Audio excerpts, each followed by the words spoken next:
శ్రీగురుభ్యో నమః. హరిః ఓం. వసుదేవసుతం దేవం కంసచానూరమర్దనం దేవకీ పరమానందం కృష్ణం వందే జగద్గురుం. కృష్ణం వందే జగద్గురుం. తీర్త్వా మోహార్ణవం హత్వా రాగద్వేషాదిరాక్షసాన్ సీతా శాంతి సమాయుక్త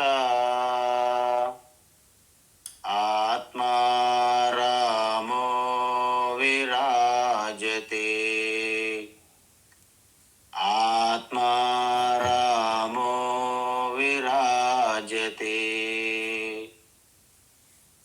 ఆత్మస్వరూప బంధుగణ, మనం భగవద్గీత జ్ఞానయజ్ఞంలో భాగంగా 5వ అధ్యాయం కర్మ సన్యాస యోగము చూస్తున్నాం. అయితే మనిషి ఒక మనిషిగా పుట్టి మాధవుడుగా పరిణితి చెందాలంటే వారికి 2 మార్గములు వేదం ఏదైతే చెప్పిందో దానినే మరొకసారి భగవాన్ శ్రీకృష్ణ అర్జునుడికి చెప్తున్నారు. అత్యంత కోరికలతో ఉన్నటువంటి వారు వేదం చెప్పిన విధంగా ఆ కామ్యకర్మలు చేస్తూ కోరికలు విడిచిపెట్టి నిష్కామ కర్మలు చేస్తూ కర్మయోగములోకి రావాలి. కామ్యకర్మల వలన మీ ఆధ్యాత్మికమైనటువంటి వృద్ధి జరగదు. నిష్కామ కర్మ అంటే మీరు చేసిన ప్రతి ఒక్క కర్మ ఈశ్వరార్పణగా చేయడము, బుద్ధితో వచ్చే ఫలం ఈశ్వర ప్రసాదంగా స్వీకరిస్తే దాన్ని కర్మయోగం అంటారు. అందువలన కోరికలతో కూడిన కర్మలు శాస్త్రం చెప్పిన విధంగా చేస్తూ, కోరికలు లేకుండా కర్మయోగం చేస్తూ, కర్మయోగము ద్వారా మీరు పవిత్రులైపోతారన్నమాట. ఆ పవిత్రత మీకు ఒక ఎలిజిబిలిటీ క్రైటీరియా అంటే యోగ్యత అంటారు. తద్వారా మీ ఆత్మజ్ఞాన యోగం, జ్ఞానయోగం చేసి ఆత్మస్వరూపతత్వము అంటే ఆత్మదర్శనమే ఈశ్వర దర్శనం. అది మోక్షం. ప్రతి మనిషి యొక్క లక్ష్యం అదే. ఎందుకు? సముద్రము నుండి ఆవిరై వెళ్తున్న జలములు మేఘములుగా మారి వర్షము ద్వారా నదులుగా ప్రవహించి మళ్ళీ చివరికి ఎక్కడ కలుస్తాయి? సముద్రములోనే కలుస్తున్నట్లుగా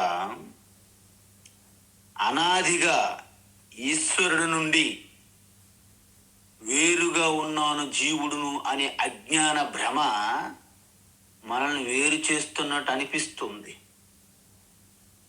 వాస్తవానికి సముద్రములోనే ఉన్న కెరటం ఎప్పుడూ సముద్రం కంటే వేరుగా లేదు, కానీ వేరుగా ఉన్నానని అజ్ఞాన భ్రమ. అందువలన దాన్ని ఎలాగైతే నది సముద్రములో కలవడమే తన జీవిత లక్ష్యమో, ప్రతి మనిషి తన హృదయములో ఉన్న పరమాత్మ దర్శనమే జీవితం యొక్క పరమ లక్ష్యము, ప్రయోజనం. అందువలన ఈ కర్మయోగము జ్ఞానయోగము వేరు కావు. కర్మయోగం ముందు, తర్వాత జ్ఞానయోగము అని చెప్పారు.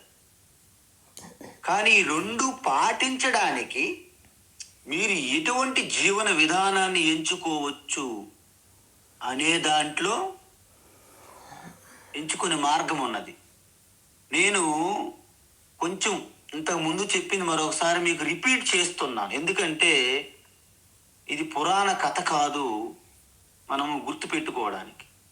పదే పదే ఇది మీకు ఎందుకు చెప్తున్నానంటే మీ హృదయంలో నాటుకుపోవాలి. మళ్ళీ క్లాస్ అయిపోయిన తర్వాత మళ్ళీ వాళ్ళు చెప్పింది ఓబీటీకే ఏబీటీకే అంటుంటారు హిందీలో. అది ఓకే, ఇది ఓకే, అవును కదా వాళ్ళు చెప్పింది ఓకే, అన్నీ ఓకే ఓకే అంటే లాస్ట్కి మీకు ఏంటి కూడాను పూర్తిగా ఒక సంశయం లేని జ్ఞానం మీకు ఉండదు. అందువలన మీ యొక్క బ్లడ్ సెల్స్ అంటారు చూడండి, మీ రక్తంలో కలిసిపోవాలి ఈ తత్వం, భగవద్గీత తత్వం. అందువలన జీవన విధానములో మీకు ఎంచుకునే మార్గం ఉన్నది. ఎలా?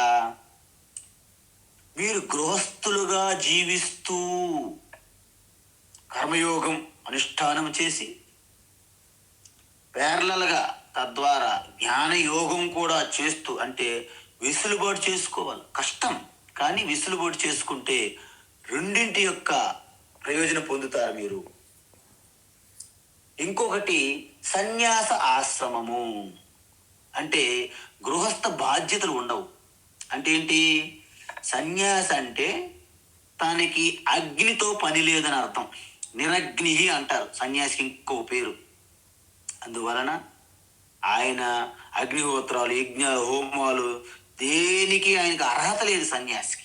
ఎందుకంటే యజ్ఞము, హోమము ఇవన్నీ చెయ్యాలంటే, పూజ ఏమైనా చేయాలంటే, బయట పూజలు చేయాలంటే యజ్ఞోపవీతం ఉండాలి. సన్యాసి యజ్ఞోపవీతం కట్ చేసి గురువు సన్యాసం ఇస్తారు. అంటే ఆ శిఖ ఉండాలి, జుట్టు శిఖ. ఆ శిఖ, ఈ సూత్రం రెండు కట్ చేసి గురువు సన్యాసి దీక్షిస్తారు. కాబట్టి వాస్తవానికి సన్యాసి అంటే మీరు ఏ దేవీ దేవత ఏదైతే పూజ చేస్తున్నారో గుడిలో, మీ ఇంటి దేవుడి గదిలో, ఇంటి దేవుడి గదిలోను దేవాలయంలో ఉన్నటువంటి మూర్తి విగ్రహం ఏదైతే ఈశ్వరు అంటున్నారో ఆ విగ్రహమే నడిచి వెళ్తే దానినే సన్యాసి అంటారు ఉపనిషత్తుల్లో. అందువలన అలాంటి వారు సాక్షాత్ నడిచే దేవుడు అంటారు. విన్నారు కొంతమందికి? త్రిలింగ స్వామి నడిసే శివ అంటారు. చంద్రశేఖర పరమాచార్యకి చాలా మంది నడిచే ఈశ్వరుడు అంటారు. రమణ మహర్షి, వీళ్ళందరూ ఏంటి చూడండి, అంటే ఏ దేవి దేవతని మీరు ఉపాసన, పూజ, అర్చనలు చేస్తున్నారో దానికి చైతన్య స్వరూపంగా మన ముందు కదలాడితే దాన్ని సన్యాసి అంటారు. మరి సన్యాసి ఎంత గ్లోరీ, ఎంత గొప్పతనం, ఔన్నత్యాన్ని కాపాడాలి కదా. అంటే సన్యాసం తీసుకునే ముందు వారు దానికి సిద్ధంగా ఉన్నారా లేదా అనేది ఇంపార్టెంట్. అందువలన ఏమంటున్నారంటే సన్యాసం తీసుకోవడానికి మీకు యోగ్యత ఉన్నప్పుడు సన్యాసం తీసుకుంటే ఎటువంటి ప్రమాదం లేదు. ఎందుకు? ఇంతకు ముందు మీరు యోగ్యత ఉన్నది కాబట్టి జ్ఞానయోగం చేస్తూ ఉంటారు. జ్ఞానయోగం అయిపోయింది మీకు మొత్తం సాధన. అప్పుడు మీరు అదే చింతనలో, అదే టీచింగ్ చేస్తూ ఆ చింతనలోనే ఉంటారు జీవితాంతం. అప్పుడు మీకు ఎటువంటి కండిషన్స్, షరతులు ఉండవు. ఈ తత్వం ఎలాంటిదంటే వాస్తవానికి ఒక మహాత్ములు దగ్గర ఒక శిష్యుడు ఉండేవాడు. ఈ గీతా ఉపనిషత్ తత్వం అంతా తెలుసుకుని వింటున్నాడు. ఆయనకి నమ్మకం కలగలేదు గురువు గారి మీద. గురువు గారు అంత ఆత్మ అంటున్నారు, నాకు నమ్మశక్యం కావట్లేదు, నీ ఉపదేశం నాకు నచ్చలేదు అన్నాడు అన్నమాట శిష్యుడు. సరే, శుభం భూయాత్ నాయన, నీ ఇష్టం అన్నాడు. వెంటనే వెళ్ళి వేరే గురువు దగ్గర చదువుకున్నాడు. ఆయన ఏమన్నారు? ఏంటి, ఆత్మ పరమాత్మ ఒకటా? ఎవరు చెప్పారు? ఆయన, నేను నీకు చెప్తాను రా అన్నారు. చూడు, పరమాత్మ ఎప్పుడు ఈశ్వరుడు వేరు, నువ్వు వేరు. అర్థమైంది కదా? అర్థమైంది గురువు గారు. అందువలన నువ్వు ఎప్పుడు కూడాను దాసుడుగానే ఉంటావు. ఈశ్వరుడు స్వామి, నువ్వు దాసుడు. ఈ రెండెప్పుడు కలవు అంటాడు. ఓహో, అప్పుడు బాగా చదువుకున్నాడు. 12 సంవత్సరములు నేను వేరు దేవుడు వేరు, నేను వేరు దేవుడు వేరు బాగా చదువుకున్నాడు. మళ్ళీ ఎప్పుడైతే మొదటిసారి గురువు దగ్గర ఆ ఉపదేశం విడిచిపెట్టేశాడు, ఆ గురువు దగ్గరికి వచ్చి, గురువు గారు మీతో నేను వాదన చేయాలనుకుంటున్నాను. నువ్వంతా పరమాత్మ ఆత్మతత్వం ఒకటే అంటున్నావు, ఆకాశం వల్ల ఉన్నది, నామరూపులు వస్తున్నాయి పోతున్నాయి అంటున్నావు, నువ్వు అది తప్పు. నేనెప్పుడు కూడా శివ కాలేను, శివోహమండము నేరము ఘోర పాపము అన్నాడన్నమాట. సరే నాయన కాసేపు కూర్చో ఇక్కడ అన్నారు. అక్కడ కుర్చీ వేశారు, కూర్చున్నాడు. ఈ సన్యాసి జుట్టు గెడ్డము తన స్వయంగా ఎప్పుడు షేవింగ్ చేయకూడదు సన్యాసులు, వాళ్ళంతటి వారు జనరల్గా. బార్బర్ ఇప్పుడు అలా గెడ్డం మీసం అంతా బాగా జడలు కట్టింది. నాయన కాసేపు కూర్చో నాయన, మనం వాదన చేద్దాం అని బార్బర్ వచ్చాడు. సో బార్బర్ మొత్తం షేవ్ చేసాడు, హెడ్ అంతా గడ్డం చేశాడు. షేవ్ చేసిన తర్వాత ఇంత ఈ యొక్క జడలు వెళ్తూ ఉంటే మొత్తం షేవ్ చేయడం వలన ఆ మహాత్ముడి యొక్క తల మెరిసిపోతుంది. వెంటనే మహాత్ముడు ఆ బార్బర్ కాలు మొక్కి, బా నువ్వు సాక్షాత్ ఈశ్వరుడు, అద్భుతంగా నన్ను తయారు చేశావు. ఇంతకు ముందు నేను చూసి ఇప్పుడు చూసుకుంటే నన్ను ఎంత అద్భుతంగా తయారు చేసినావో బార్బరా. బార్బర్ అంటే షేవింగ్ చేసేవాళ్ళు, నువ్వు సాక్షాత్ ఈశ్వరుడు అన్నాడు.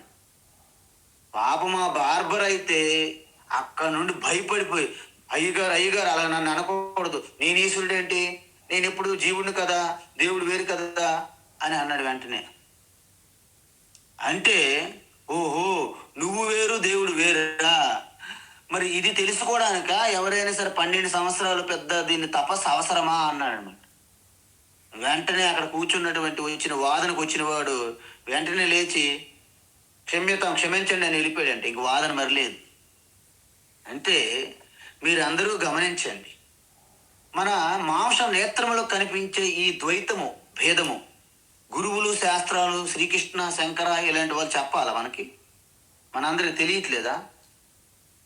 కానీ నువ్వు చూస్తున్నది కూడా సత్యము కాదు, దాని వెనుక ఉన్న రహస్యాన్ని చూడలేకపోతున్నావు. దాన్ని చూడాలంటే మాంస నేత్రములు కాదు, జ్ఞాన నేత్రం ఓపెన్ అవ్వాలి, జ్ఞాన నేత్రం. అందుకోసం ఆ తత్వాన్ని తెలుసుకోవడానికి సాధన మీకు అవసరము, తపస్సు అవసరము. మీ అందరూ గమనించండి, ఇప్పుడు ఉపనిషత్తులు ఏం చెప్పాయంటే మాయాంతు ప్రకృతి విద్ధి. మాయ అంటున్నారు కదా, మాయ అంటే ఎక్కడో లేదండి, మెరుపుల్లాగా మీ చుట్టూ ఉన్న ప్రకృతి ఉన్న చూడండి. ఈ పంచభూత ప్రకృతి అంత ఉంది కదా, మనలో కూడా ఉంది, బయట ఉంది పంచభూతము యొక్క తత్వం. దీన్నే మాయ అంటారండి. మాయనంతో మహేశ్వరం. ఈ మాయకి యజమాని ఉంటాడు కదా స్వామి, ఆయన ఈశ్వర అని తెలుసుకోమన్నారు ఉపనిషత్తులు. అయితే ఏమైంది, మాయ వెళ్ళి ఈశ్వరులో కలిసిపోయినప్పుడు ఎప్పుడు ఆత్మగా ఒక్కటే ఉంటుంది, అది సత్యం. మరి ఈ క్రీడ ఈ డ్రామాలు జరుగుతున్నటువంటి స్వప్నం వలె, సినిమా తెర మీద చూస్తున్న సినిమా వలె వీటి సంగతి ఏంటి? అవి కనిపిస్తుంటాయి కానీ అవి పూర్తి సత్యం కాదండి. ఒక కాలంలో కనిపిస్తుంటాయి, మరొక కాలంలో పోతుంటాయి. దానికే మాయ మిథ్య అన్నారు కదా. మరి ఆత్మ ఏంటి? అది ఎప్పుడు సత్యం. నేను అహంగా ఉన్నాను చిదానంద రూపగా. ఇది అర్థం కాక ఏటి జగత్తంత మాయ అంటున్నారు. వీళ్ళు మాయావాదులు సుమా అంటున్నారు. వాళ్ళు ఎవరు? ఈ పరమాత్మ రహస్యాన్ని తెలుసుకోలేక, అంత బుద్ధి వాళ్ళకి ఓపిక లేక వీళ్ళు మాయావాదులు, శంకరాచార్య పరంపర సన్యాసులు మాయావాదులు అంతే ఒక టైటిల్ ఇస్తారన్నమాట. ఎవరు? ఇల్లి ద్వైత బుద్ధి, నేను వేరు జీవుడు వేరు అనుకునేవాడు. మనం బార్బర్ కూడా స్పష్టంగా తెలిసి జ్ఞానం, నేను వేరు దేవుడు వేరు అని. అయితే దీన్నే ఏమంటారంటే శాస్త్రములో అందని ద్రాక్ష పుల్లన, ఈ సూత్రం అన్నమాట. ఒక తోట కింద నుండి నక్క వెళ్తున్నది. పైన కోతులు, ఆ ద్రాక్ష చెట్టు పైన ఉన్నది ఒక కోతి. తీయని ద్రాక్ష పళ్ళు తింటున్నది. నక్క ఇలా పైకి చూసింది. అమ్మో, ఈ కోతి మంచి తీయటి పళ్ళు తింటుందేమో అని నేను కూడా ట్రై చేస్తానని ఒక లంఘనం చేసింది అనమాట. చిన్న జంపింగ్ అనమాట. అందలే, చాలా ప్రయత్నించింది. చివరికి అందకపోయేసరికి నక్క అన్నది, అయినా ఈ పుల్లని ద్రాక్ష పళ్ళు నాకెందుకు? పులుపు ద్రాక్షలు తినే కోతికి ఆ పులుపు ద్రాక్షలే, నాకు అక్కడే లేదనుకొని అక్కడి నుండి వెళ్ళిపోయింది. అంటే అందన ద్రాక్ష పుల్లని అన్నట్లుగా ఏ ఉపనిషత్తు బ్రహ్మ విద్య చెప్పిన తత్వం తన అర్థం చేసుకోలేక మాయావాదులు అన్నారు. బుద్ధ భగవానుడు ఏమన్నాడంటే, మనం చూస్తున్న ఈ ప్రపంచం అంతా కూడాను ఒక నీటిలో బుడగ వలె పుడుతున్నది, నీరుగా మారిపోతున్నది. నిద్రలో వచ్చిన స్వప్నమే లేచినప్పుడు అలాగ మీలో కలిసిపోతున్నది. కాబట్టి జగత్ అనేది లేదు, కాబట్టి నాస్తి అన్నాడు ఆయన. అది అర్థం కానిటువంటి మన పరమానంద శిష్యులు ఉంటారు కదా, నేను వేరు దేవుడు వేరు అనేవంత కథల్లో బుద్ధుడు నాస్తికవాది అని టైటిల్ పెట్టారు. చూసారు ఎలా ఉంది?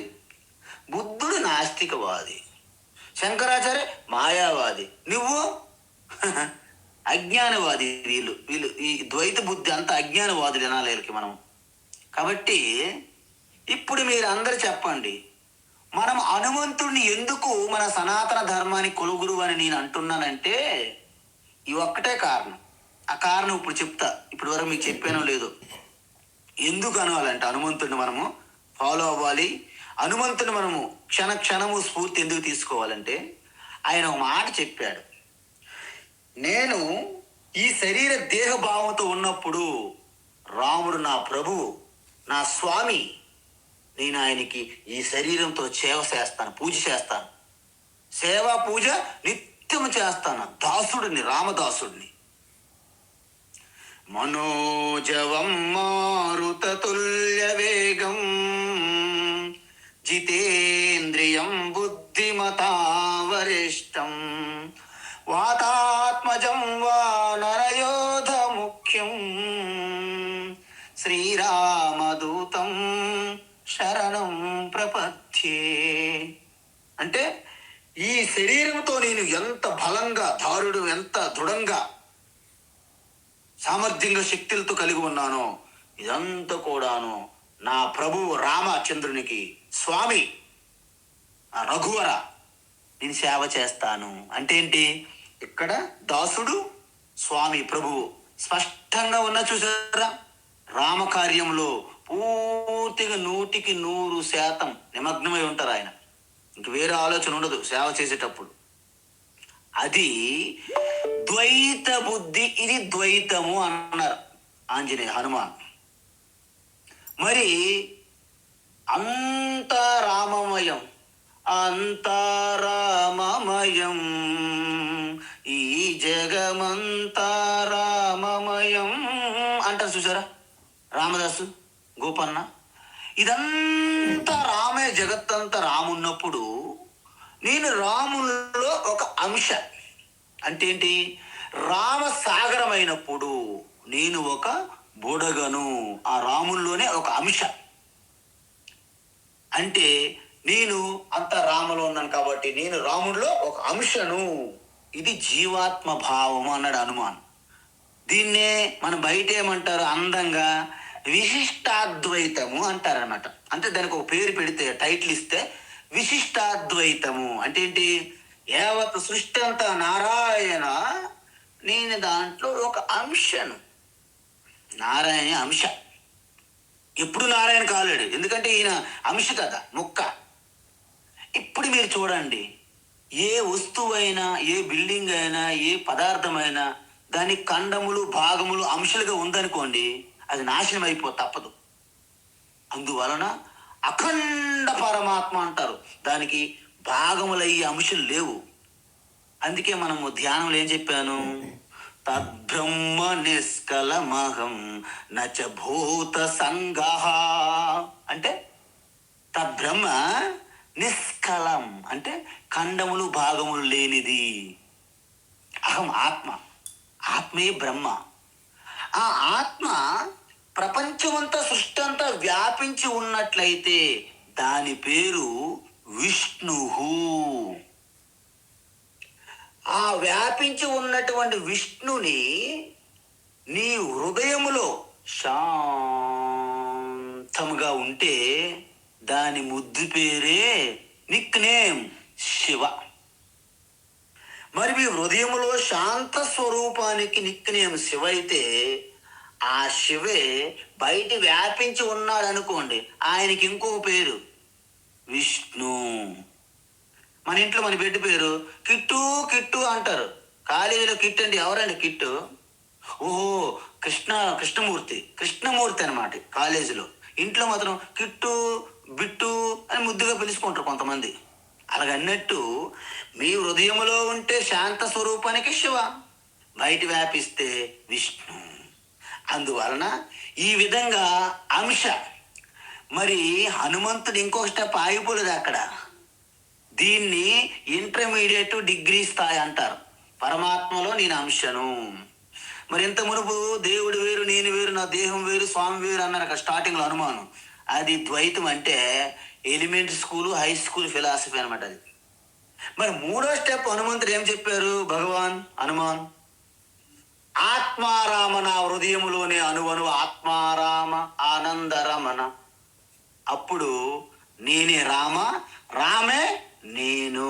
చూసారా, తత్వమసి అది అనమాట. అప్పుడు ఎప్పుడైతే రామ తత్వమసి అన్నాడు, హనుమాన్ ఏమన్నాడు? అహం బ్రహ్మాస్మి, లేకపోతే అహం రామ అస్మి అన్నాడు. ఇది ఆఖరి తత్వం. దాని తర్వాత ఇంకేముంది? ఇంకేం లేదు, ఏముండదు. ఆ తర్వాత ఏముంటది? కేల్కతం దుకాన్ బంద్ అంటారు అనమాట. Shutter close, go to home. అంటే HOME హోమ్ నుండి ఓంకి వెళ్ళాలి మనం. మన ప్రయాణం అంతా ఏంటి? జీవిత గమ్యం అంతా హోమ్. అంటే ఈ గర్వాప్సి అన్న తెలుసండి? గర్వాప్సి మనందరూ గర్వాప్సిని వాడుతున్నారు ఈ మధ్య. ఎందుకు? సనాతన ధర్మమైనటువంటి దివ్యమైనటువంటి సంప్రదాయము సంస్కృతి నుండి బొట్లు తీసేసి జుట్లు వదిలేసి ఇలా వెళ్తున్నాము. మేము చాలా ఫ్యాషను, మేము పరలోకాన్ని నమ్ముకున్నాము, పరలోకాన్ని ప్రభువుని నమ్ముకున్నాము, 2 శాఖలు 3 మేకలు కొట్టాం కాబట్టి అది మాకు నిజమైన దేవుడు రక్షిస్తారు అంటారు మన వాళ్ళు. ఇవన్నీ కలిపి మళ్ళీ సనాతన ధర్మం యొక్క గొప్పతనం తెలుసుకొని ఎవరో వస్తారో తిరిగి వాళ్ళని గర్వాప్స్ అంటారు బయట.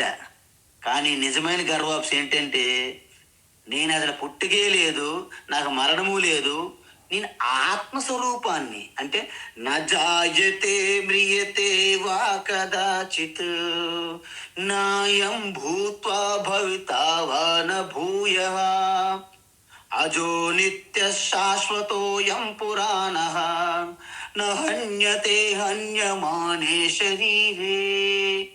అది అసలైనటువంటి గర్వాప్సి అన్నమాట. కాబట్టి ఇక్కడ వ్యక్తిత్వము, ఆ స్వభావం బట్టి మీకు సన్యాసాశ్రమ సూట్ అవుతుందా, గృహస్థాశ్రమ సూట్ అవుతుందా అని మీరు తెలుసుకోవాలే తప్ప, గృహస్థు యొక్క లక్ష్యము కూడాను మోక్షమే, సన్యాసి లక్ష్యము కూడా మోక్షమే. ఈ 2 తెలియకపోతే అజ్ఞానులు, తెలుసుకుంటే జ్ఞానులు అని చెప్పారు. ఇది అసలైనటువంటి తత్వం. అయితే భగవాన్ ఇప్పుడు ఏం చెప్తున్నారు? సన్యాసస్తు మహాబాహో,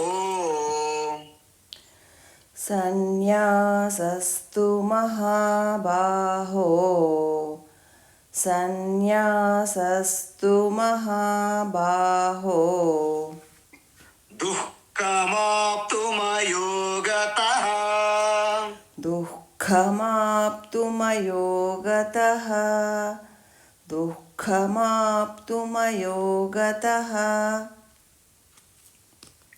యోగయుక్తో మునిర్బ్రహ్మ, యోగయుక్తో మునిర్బ్రహ్మ, యోగయుక్తో మునిర్బ్రహ్మ మునిర్బ్రహ్మ నచిరేణాధిగచ్చతి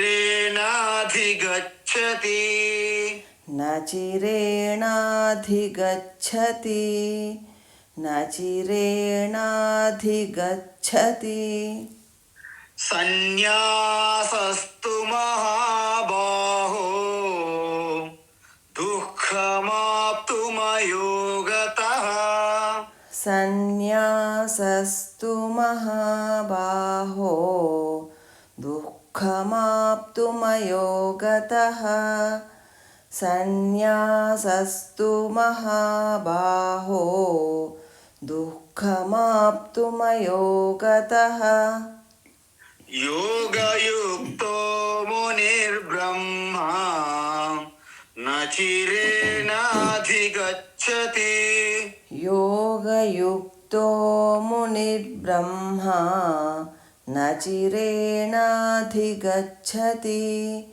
యోగయుక్తో మునిర్బ్రహ్మ నచిరేణాధిగచ్చతి. ఉత్తమం.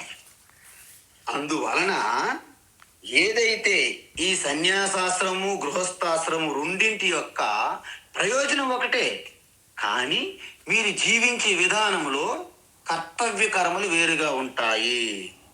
అందువలన ఇక్కడ సన్యాసులు నిన్న చెప్పాను అనేక రకములు, కానీ ముఖ్యమైన సన్యాసులు ఇంకా రెండు రకాలుగా విడదీస్తారు, మళ్ళీ విభజిస్తారు. ఏంటి?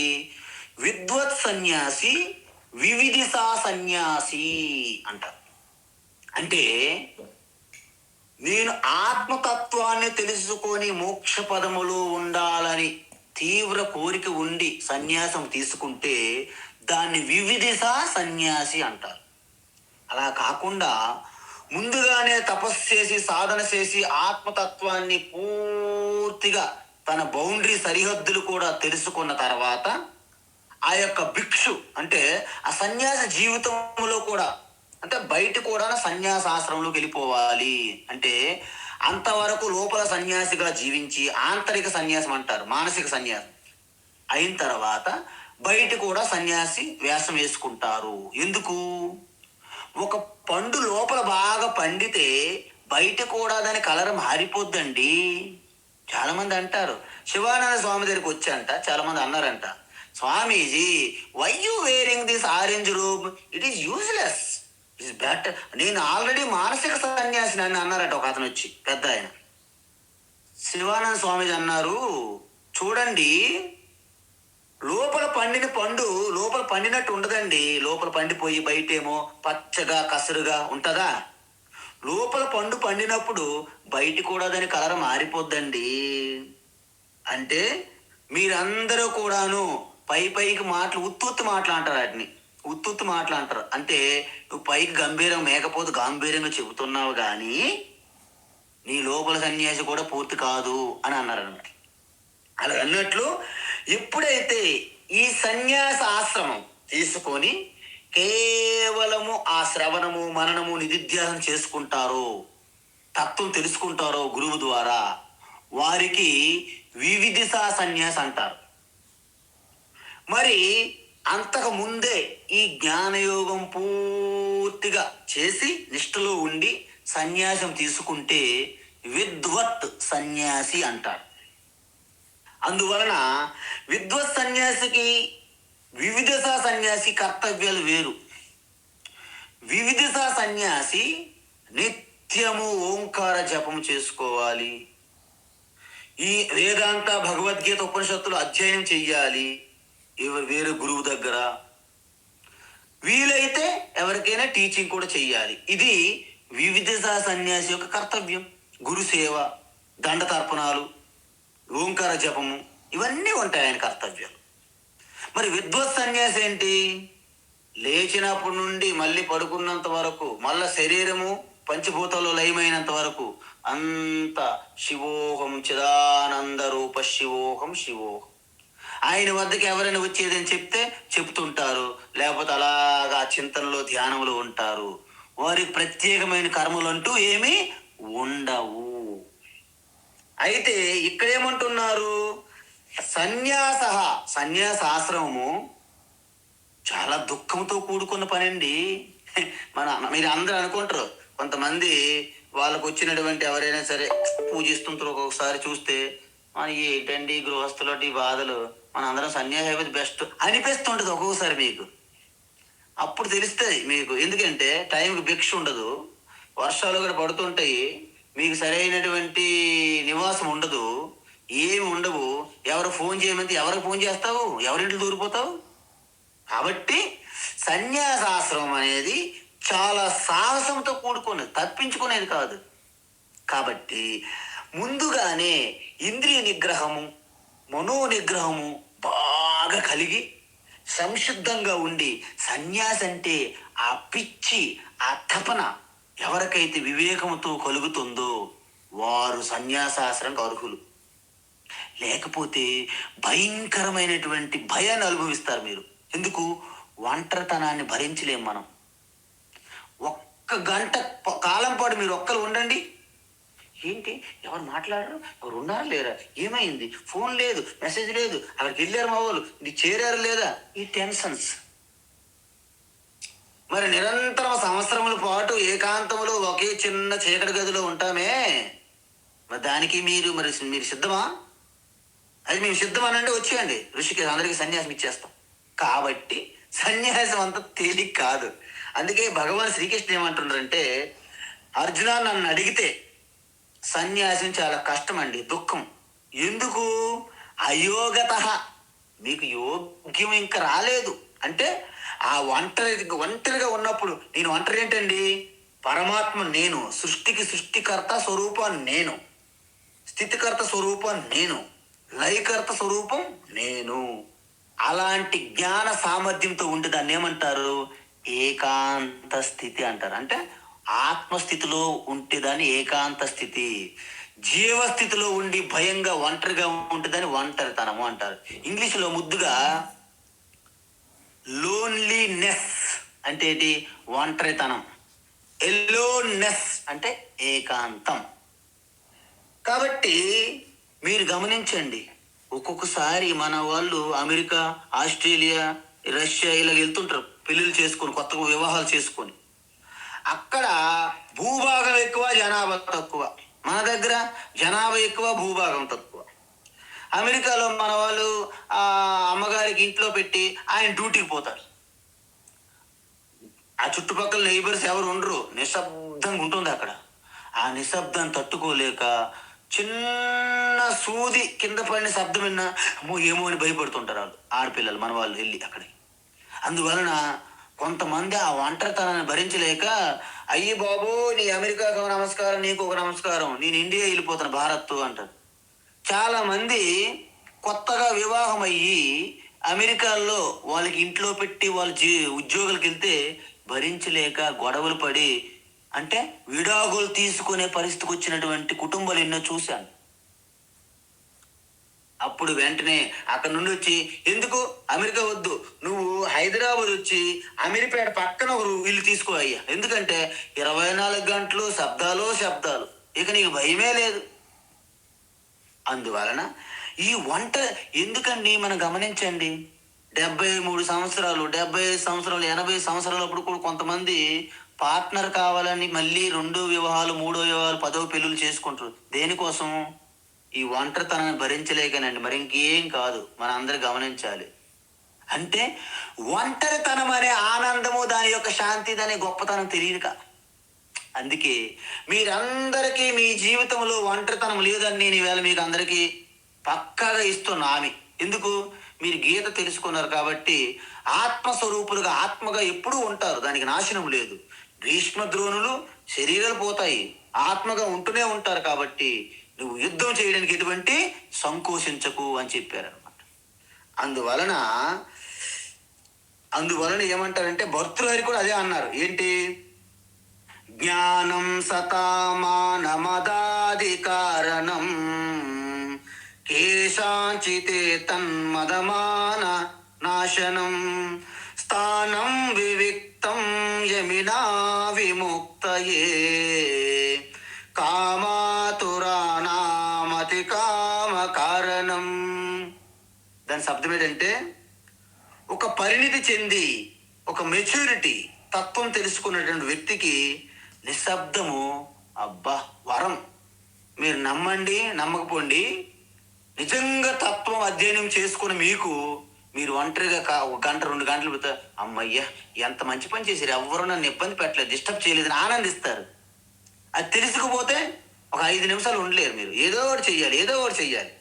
కాబట్టి ఈ పరిణితి చెందిన మహాత్ముల కంట నిశ్శబ్దం అనేది ఒక వరం.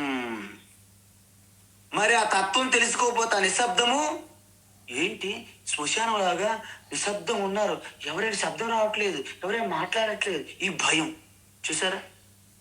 అందువలన ఆ బ్రహ్మతత్వం ఆత్మస్వరూపతత్వం అలాగ ఏకాంతములో చింతన చేసుకుంటే ఇక మీకు భయం ఏంటండి? భయము ఈ దుఃఖాలు ఎక్కడుంటాయి? సీరియల్లో ఉంటాయండి. సీరియల్స్ ఉంటాయి కదా, సీరియల్ టీవీలో వస్తాయి, ఆ సీరియల్లోనే ఉంటాయి, మీలో ఉండవు. అందువలన ఓ మహాబాహో, ఓ అర్జున, సన్యాసం దుఃఖం ఆప్తుం అయోగత అంటే ఈ సన్యాసాశ్రమం అనేది చాలా కష్టము. ఎవరికి? నువ్వు సంసిద్ధంగా లేవు. ఇప్పుడు మన పిల్లలు ఉంటారండి, ఆయన జాబ్ చేయడానికి ఆయనకి ఎటువంటి టాలెంట్ లేదు, మనం ఏదో రికమెండేషన్ డబ్బులు కట్టి ఉద్యోగంలో పెడతాం. ఆ ఉద్యోగం ఆయనకు నరకంలా ఉంటుంది కదా. ఆఫీస్ అంటేనే భయము, యమసాధనం, బాస్ ఎప్పుడు తిడతాడో తెలియదు, ఎవరు ఏం వర్క్ ఇస్తారో తెలియదు, భయం. అంటే అదే ముందు ట్రైనింగ్ తీసుకుని బాగా స్కిల్ ఉన్నది అనుకోండి, జాబ్ అనేది ఆడుత పాడుత పని చేస్తుంటే అలుపే సొలుపే లేదులే అని అంటారు చూసారా, ఆనందం అనమాట. ఎప్పుడు ఆఫీస్కి వెళ్ళిపోతున్నా అనిపిస్తుంది. ఇప్పుడు చూడండి, భగవద్గీత మీరు వింటున్నారు గత 2 నెలల పైనుండి. ఉదయం 5:30 అయితే గీత ధ్యానం అలవాటు పడిపోయారు మీరు. అదే కొత్తగా వెళ్ళి ఒక అమ్మకు కానీ ఒక అయ్యకు కానీ చెప్పండి, ఏంటండి ఉదయాన్ని గీత, ఒక కాఫీ లేదు, ఒక టీ లేదు, ఏం పేపర్లు న్యూస్ పేపర్ రాలేదు, టీవీ లేదు, ఏం జరిగిపోతుంది, ప్రపంచం ఏం జరిగిపోతుంది పాపం. ఇదంతా చింతన, లోక చింతన. అందువలన దేనికైనా సరే మనం అభ్యాసం చేస్తే, అందుకే అభ్యాసం కూసు విద్య. అందువలన ప్రాక్టీస్ మేక్స్ మ్యాన్ పర్ఫెక్ట్ అన్నారు. అందువలన మనకి కష్టము సుఖము సులభం అంటే ఏమి లేవంటే ఈ సృష్టిలో. మనం ప్రతి పని కానీ జాబ్ కానీ ఏదైనా వర్క్ కానీ కష్టం అనుకున్నామంటే మీకు అది అభ్యాసం చెయ్యలేదు. లెర్నింగ్ అనమాట, ఫ్రమ్ డిఫికల్ట్ టు ఈజీ, ఇది ఇట్స్ ఎ ప్రాసెస్. అంటే కష్టం నుండి సులభం అనేది అభ్యాసం ఒక్కటే తప్ప నిజానికి కష్టము లేదు సులభము లేదంట. ప్రతి ఎక్స్పీరియన్స్ కూడాను విజయము అపజయం అనేవి ఏమి ఉండవంట, అన్నీ కూడా అనుభవాలే. మనం వాటికి పేర్లు పెడుతున్నాం, ఓహో ఇది విజయము, అది అపరాజయం అంటున్నాం. కానీ మీరు విజయం అనే భావించేటప్పుడు మీరు సమాజాన్ని లీడ్ చేస్తారు, ప్రాతినిధ్యం వహిస్తారు. మీరు పరాజయం అనే మీకు అనిపించినప్పుడు కొత్త విషయాలు నేర్చుకుంటారు. అందువలన సిఏ ఉంటుంది, చార్టెడ్ అకౌంటెంట్ అంటారు. చాలా కష్టం ఎగ్జామ్ అది. చాలామంది 15 సార్లు 10 సార్లు 20 సార్లు కూడా ట్రై చేస్తుంటారు. అది ఒక అతనంట సిఏ రాసి బయటకు వచ్చి అప్పుడు కూడా మళ్ళీ ఫెయిల్ అయిపోయే అవకాశం ఉందట. చూశాడట, బయట ఒక చిన్న బోర్డు ఉన్నదంట, జీసస్ నెవర్ ఫెయిల్ అని రాశాడంట. ఆయన అన్నాడంట కోపానికి, ఓహో అవునా, can Jesus try to the CA exam అన్నాడంట. అంటే ఏంటి, జీసస్ కూడా తప్పని ఫెయిల్ అవుతాడండి సిఏ అని అర్థం. కానీ కృష్ణ ఫెయిల్ అవ్వడండి, మీకు తెలుసు. ఎందుకంటే ఆయనకి ట్రిక్ తెలుసు. నువ్వు సిఏ కాదు ఎంబీఏ కాదు ఏది ఇచ్చినా ఆయన దానికి అనుగుణంగా ట్రిక్కులు మారనమాట ఆయన. కాబట్టి కృష్ణను పట్టుకుంటే మీరు దేన్నైనా సాధించలేరు అనేది లేదు ఈ భూమి మీద సృష్టిలో. అందువలన అయోగత, ఎవరికైతే ఈ యొక్క సన్యాస ఆశ్రమం ముందు యోగ్యత లేకుండా సన్యాసం తీసుకుంటారో వాళ్ళ పరిస్థితి ఎలా ఉంటుందండి, ఫ్రైయింగ్ ప్యాన్ టు ఫైర్ అంటారు ఇంగ్లీష్లో. అంటే ఏంటి, బాగా కాలుతున్నటువంటి ఆ పెనం పైన దోశ వేసామనుకోండి, అమ్మో పెనం మీద కాలిపోతుంది దోశ ఎగిరిపడి అగ్గి మంటలు పడినట్టు అవుతుంది అనమాట. అంటే బ్రహ్మాండంగా ఉన్నటువంటి గృహస్థాశ్రమంలో మీరు కొంతమంది కర్మయోగం చేయక ఈ యొక్క బాధ్యతలు నిర్వర్తించక తప్పించుకు తిరుగువాడు ధన్యుడు సుమత అనుకొని ఏదో గాబరలో సన్యాసాన్ని తీసుకోండి అనుకోండి, బాగా కాలుతున్న పెనము నుండి పొయ్యిలో పడినట్టు అవుతుంది అనమాట. అందుకే స్వామి చిన్మయానంద, స్వామి దయానంద, స్వామి తత్వవేదానంద ఎవరైతే మా గురువులు ఉన్నారో, మీరు అందరికీ సన్యాసం కావాలంటే ఎవరికి ఇవ్వరండి. వాళ్ళు ముందు తత్వం నేర్పుతారు అంతే. భగవద్గీత, నీ ఆత్మతత్వము, ఉపనిషత్తులు, ఈ తత్వం తెలుసుకొని అప్పటికీ నువ్వు యోగ్యత సంసిద్ధంగా ఉంటే అప్పుడు పరీక్ష పెట్టి సన్యాసం ఇస్తారు. ఊరికే సన్యాసం ఇవ్వడానికి ఇదేమైనా హ్యాబిట్స్ కోటి మార్కెట్ కాదు. సన్యాసి ప్యాకేజీలు, ఫ్యామిలీ ప్యాకేజ్ ఉన్నదండి సన్యాసము. Single package, double pack, single pack, family pack, royal pack, ఇలాంటి ప్యాకేజీలు ఉండవు సన్యాసం తీసుకోవడానికి. అందుకే నీ వ్యక్తిత్వం అంతా కూడా పరమాత్మ దర్శనము, ఆత్మదర్శనము, మోక్షం తప్ప జీవితంలో నాకు ఏమీ వద్దు అంతటి నిర్ణయానికి రావాలి మీరు. అప్పుడు నీ ఆత్మశ్రాద్ధము, అష్టశ్రాద్ధము చేస్తావు. నువ్వు అన్నిటికీ శ్రాద్ధాలు పెట్టి అన్ని ఫినిష్ చేసుకొని పరమాత్మ స్వరూపమైనప్పుడు మీకు ఒక నామధేయం ఇస్తారు అంతే. నువ్వు ఆల్రెడీ బ్రహ్మ నడుస్తున్నటువంటి ఈశ్వరుడే సన్యాసి. ఇవి చేత కాకుండా ఆకర్షణలకు లోనయ్యి సన్యాసులు తీసుకుంటే రోజు మనం చూస్తున్న పేపర్లో, టీవీల్లో దిక్కుమాలిన సన్యాసులు, కపటి సన్యాసులు, మిథ్యాచార సన్యాసులు, వాళ్ళందరూ ఎక్కువైపోవడం వలన ఎవడు నిజమైన సన్యాసి తెలక నేను ఎక్కడికి వెళ్తున్నా, ఎవడండి ఎవడు మాయల మారిలా ఉన్నాడు, దొంగడు, పిల్లలు భయపడుతుంటారు, ఆడవాళ్ళు అయితే అసలు దగ్గరికే రా చాలా మంది, ఇది ఎవడండి బాబు అని. అసలు సిటీలో మేము తిరిగితే అసలు మాకు స్థానమే లేదు. ఎందుకు? వీళ్ళందరూ ఆల్రెడీ మొత్తం వ్యాపించుతున్నారు అన్నమాట సమాజం అంతా. అందుకే సినిమాల్లో జోకర్లుగా వేస్తున్నారు చూడండి సన్యాసులకి. ఎంత నిర్లక్ష్యము, ఎంత సిన్ఫుల్ యాక్షన్స్ అండి ఇవన్నీ. కాబట్టి మీ అందరూ మేల్కొని అలాంటి సినిమాలు, సీరియల్లో అలాంటి సన్యాస ఆశ్రమాన్ని సాక్షాత్తు నడిసే ఈశ్వరుడు యొక్క స్వరూప ఆశ్రమాన్ని అంతా హేళన, అవమానం చేస్తే మీరు ఎలా ఒప్పుకుంటున్నారు సమాజంలో? ఒక్కసారి ఆలోచించాలి. అందువలన ఒకవేళ యోగయుక్త మునిహి అంటే ఏంటి? మననాత్ మునిహి, మౌనాత్ మునిహి అంటే ఏకాంతములో నిత్యము చింతన చేస్తూ ఆ పరమాత్మ తత్వాన్ని నిధిధ్యాసనం చేసుకుని ఉండేవారిని ముని అంటారు. మరి అలాంటి ముని ఎలా ఉంటాడండి? మూలం తరో కేవలమాశ్రయంతః పాణిద్వయం భోక్తుమమంత్రయంతః కంతామివ శ్రీమపి కూత్సయంతః కౌపీనవంతః ఖలు భాగ్యవంతః. శంకరాచార్య చెప్పారు కౌపీన పంచకములు.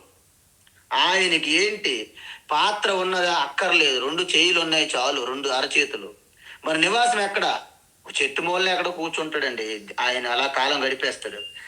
మరి కేవలము ఆ శరీరము నడవడానికి ఇంధనం అనేది కొంత భిక్ష తీసుకొని కేవలము చెట్టు మూల కూర్చొని, చెట్టు మొదటిని కూర్చొని అక్కడక్కడ ఏమైనా గుడ్డ పాతలు ఉంటే అవన్నీ ఏరి ఉతికి దానికి అలా కుట్టుకొని అది కప్పుకుంటాడంట.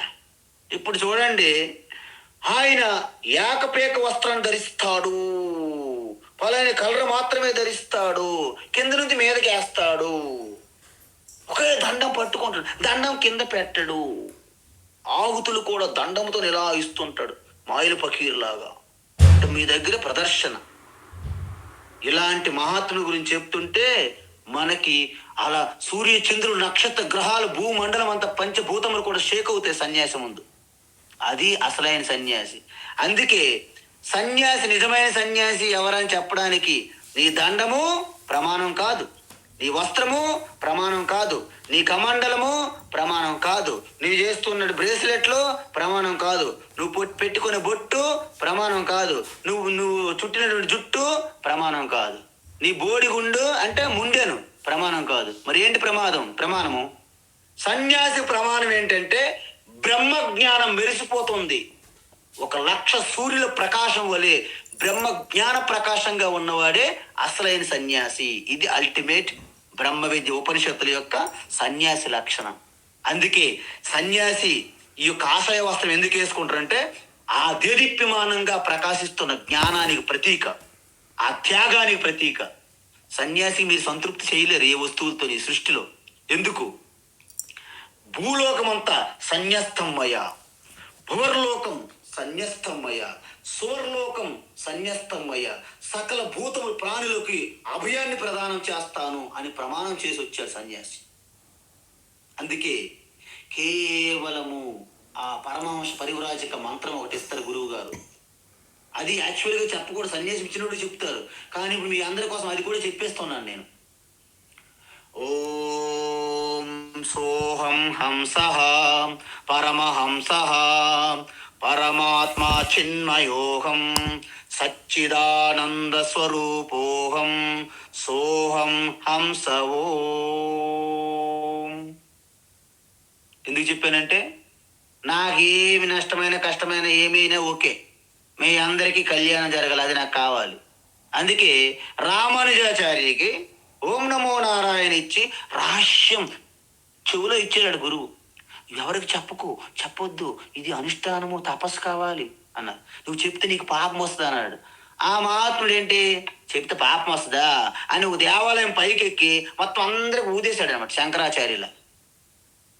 అందువలన మీ అందరూ కూడాను ఈ జ్ఞానం ప్రకాశములు వెలుగుతూ మిగతా వాళ్ళందరికి కూడాను వెలుతురివ్వాలి మీరందరూ. అదే శ్రీకృష్ణుడు కోరుకుంటున్న మన నుండి. కాబట్టి ఎవరైతే యోగయుక్త అంటే అన్నింటికీ ఈ కర్మయోగం అంతా నిష్ఠగా చేసి యోగ్యత పొంది సంశుద్ధంగా ఉన్న వాళ్ళకి, ఆ మునికి బ్రహ్మ అధిగచ్చతి. ఎప్పుడు? అచిరేనా, ఇంక టైం లేదండి, తత్కాల్. అచిరేనా అంటే తత్కాల్. ఇప్పుడు భగవాన్ శ్రీకృష్ణ ఏమంటున్నారంటే ఇంకో సలహా, మనము సన్యాసులైన గృహస్థాశ్రమంలో ఉన్న వారందరికీ సమానమైనటువంటి ఒక సాధన చెప్తున్నారు. ఏంటి ఆ సాధన?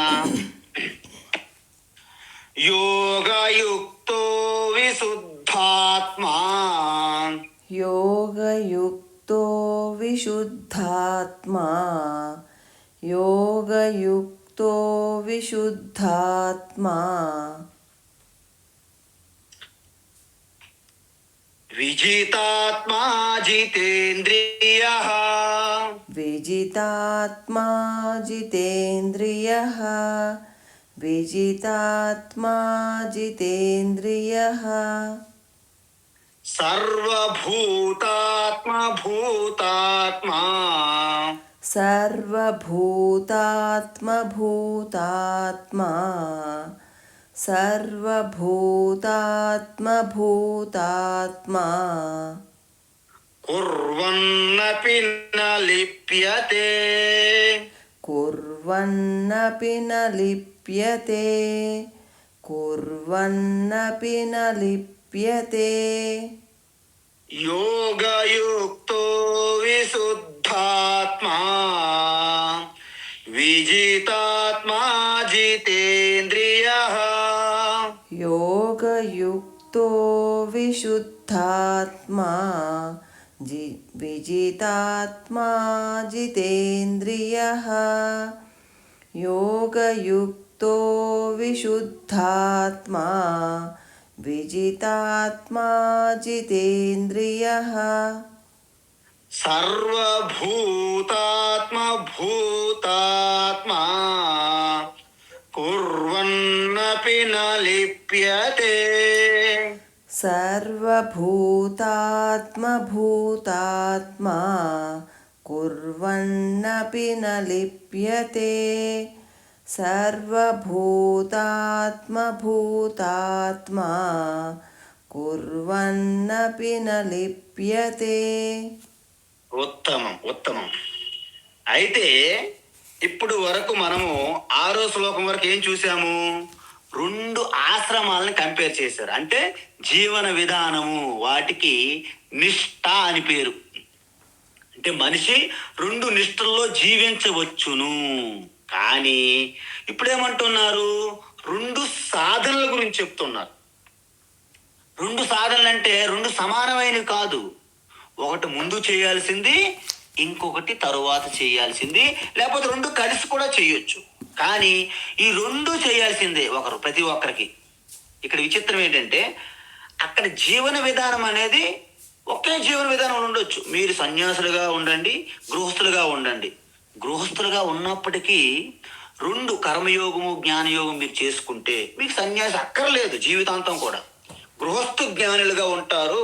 గృహస్థు జ్ఞానులు మన యొక్క ఆధ్యాత్మిక మన యొక్క చరిత్రలో మీకు ఎంతో మంది వాళ్ళే ఎక్కువ ఉంటారు. యాక్చువల్ చెప్పాలంటే ఒకప్పుడు వాళ్ళు ఎక్కువ ఉండేవాళ్ళు. ఇప్పుడు సన్యాసులు ఏమి వెళ్ళి మందలా తయారవుతుంది, మజ్జిగ పలసన అయింది, అంతే తేడా, ఏం లేదు. కాబట్టి ఏ ఆశ్రమంలో ఉన్నప్పటికీ జ్ఞానులుగా ఉండి జీవన్ముక్తులుగా మీరు ఉండొచ్చు. కానీ రెండు సాధనలో ఒకటే చేస్తాను అంటే కుదరదు. ఇక్కడ రెండు చేయాల్సిందే. అందువలన ఈ రెండు ఆశ్రమాలలో లాభ నష్టాలు చెప్పారు, రెండు మోక్షాన్ని ఇస్తాయని కూడా చెప్పాము. కానీ శ్రీకృష్ణుకు ఓటేటేశారు ఆయన. ఫైనల్గా గృహస్థాశ్రమానికి ఓటేసాడు ఆయన శ్రీకృష్ణుడు. శంకరాచార్య ఎటువైపు ఓటేస్తారు? సన్యాసాశ్రమానికి ఓటేస్తారు. అందుకే భగవత్పాద శంకరాచార్య భాష్యాలు చదివితే మీకు ఎక్కువ సన్యాసి గురించి కనిపిస్తుంది. అందుకే మేము కాస్త భాష్యాన్ని పక్కన పెడతాం. ఈ భాష్య చదివి చెప్పామనుకోండి, మనం అందరూ సన్యాసం అవ్వాల్సిందే అనుకుంటారు. మీరు అందరూ సన్యాసికి వస్తే మాకు కాంపిటీషన్ పెరిగిపోతుంది, మాకు భిక్షలు దొరకవు. అందువలన భగవద్గీత శ్రీకృష్ణుడి యొక్క దృష్టిలో చెప్తేనే మొత్తం లోకమంతా కర్మయోగులు కావాలి ఇప్పుడు. ఎందుకంటే ప్రతివాడు బోధించడానికి సిద్ధంగా ఉన్నాడు, పాటించినోడు ఎవట్లే. అందువలన మనకేం కావాలంటే ఇద్దరు గురువులు కావాలి ఇప్పుడు. ఒకరు జీవిస్తూ మనకు బోధించే గురువులు కావాలి. అంటే ఆదర్శవంతులైనటువంటి మర్యాద పురుషోత్తమ రామచంద్రుని మనము ఫాలో అవ్వాలి. అంతే, జీవిస్తూ చూపెడుతుంటారు అన్నమాట. తరువాత అత్యంత రహస్యమైనటువంటి ఆ ధర్మ సూక్ష్మాన్ని ఉపదేశించే గురువు కావాలి. కృష్ణం వందే జగద్గురు అంటే దీన్ని బట్టి మీకేమర్థమైంది? ఏదైతే జీవించి చూపెట్టారో ఆ ధర్మమే, ధర్మములో జీవించేవారే రాముడు.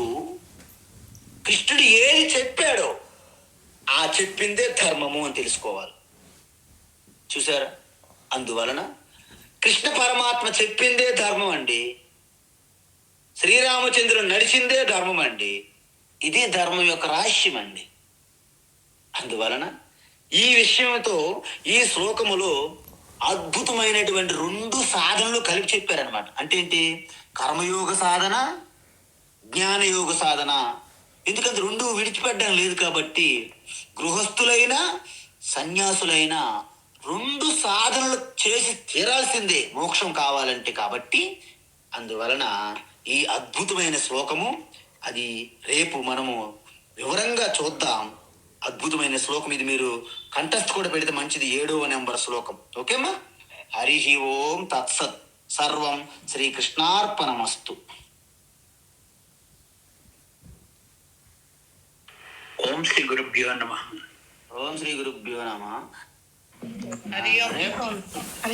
హరి ఓం.